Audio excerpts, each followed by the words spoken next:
The next test in the short physical performance battery is the gait speed test. In this test, the participant's ability to walk 4 meters is assessed. For the test, you will need a stopwatch and a marked walking course. If this test is being done in a new location, then a course must be laid out on the floor. Detailed instructions for laying out the course are presented in the performance tips portion of this CD-ROM. You will need a chain that is marked with the distance and masking tape to hold the chain and mark the starting and finish lines. The walking course should be unobstructed and include at least an extra 1/2 meter on each end. Participants are instructed to walk at their usual speed, and timing is stopped when the first foot completely crosses the 4-meter mark. The faster of 2 timed walks is used for scoring purposes.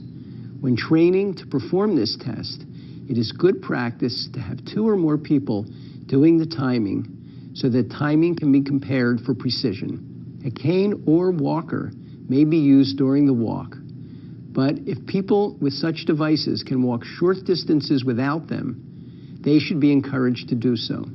Many people with assistive devices use them only when they walk outdoors or for long distances indoors. Doing the test without the device provides a much more accurate assessment of the functional limitations of the participant. Ask the participant if she ever walks at home without the device. Then ask the participant if she thinks that she can walk a short distance for the test. Participants who normally use assistive devices should be watched particularly closely during the test to prevent falling. Now let's look at the demonstration of the gait speed test.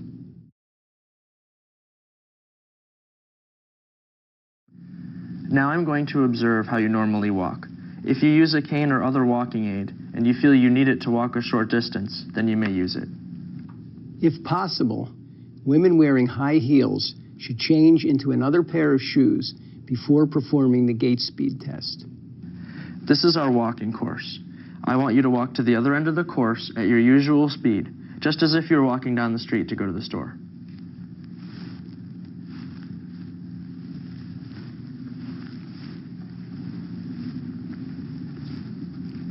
Walk all the way past the other end of the tape before you stop. I will walk with you. Do you feel that this will be safe? Yes, I do. Okay. When I want you to start, I'll say ready, begin.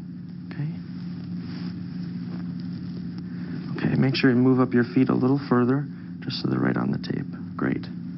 Wait until the participant actually begins to move before starting the watch.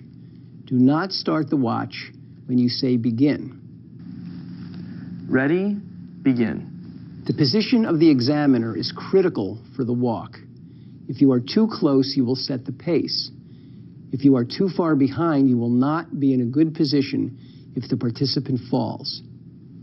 You also need to be in a good position to observe the foot crossing the finish line.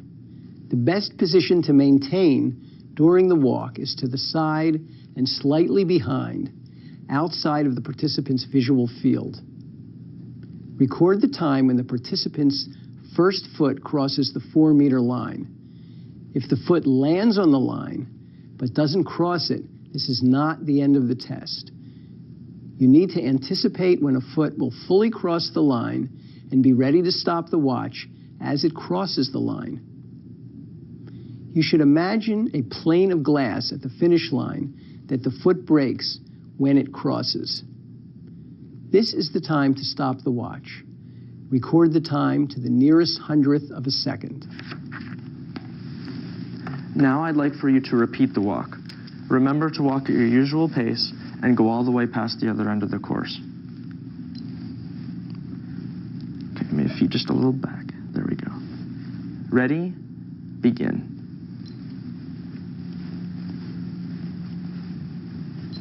Excellent, very good. If you have trouble with the stopwatch, or you think that the timing wasn't accurate, the gait speed test should be repeated. This completes the gait speed test. The shorter of the 2 test times will be used for calculating the score. Scoring of the Gait speed test is based on established categories of completion times that were previously shown to divide the older population into 4 equal groups. Participants who require more than 8.70 seconds to complete the walk receive 1 point. Participants whose completion times fall in the range of 6.21 to 8.70 seconds receive 2 points. Participants who finish in 4.82 to 6.20 seconds receive 3 points. Participants who finish the walk in less than 4.82 seconds receive the full 4 points. Inability to complete the walk in less than 60 seconds results in a score of 0. Mrs. Ames completed the first walk in 5.15 seconds and the second walk in 4.63 seconds. Taking the shorter time for scoring purposes, Mrs. Ames receives the full 4 points, since 4.63 is less than the 4.82 seconds cutoff.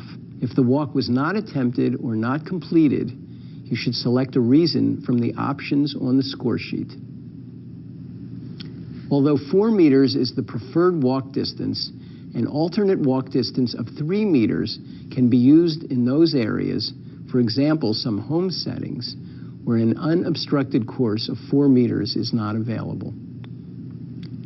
Quartiles of completion times and associated scores for the 3-meter course are shown on the score sheet. After completion of the Gait speed test, please proceed to the last portion of the SPPB, the chair stand test.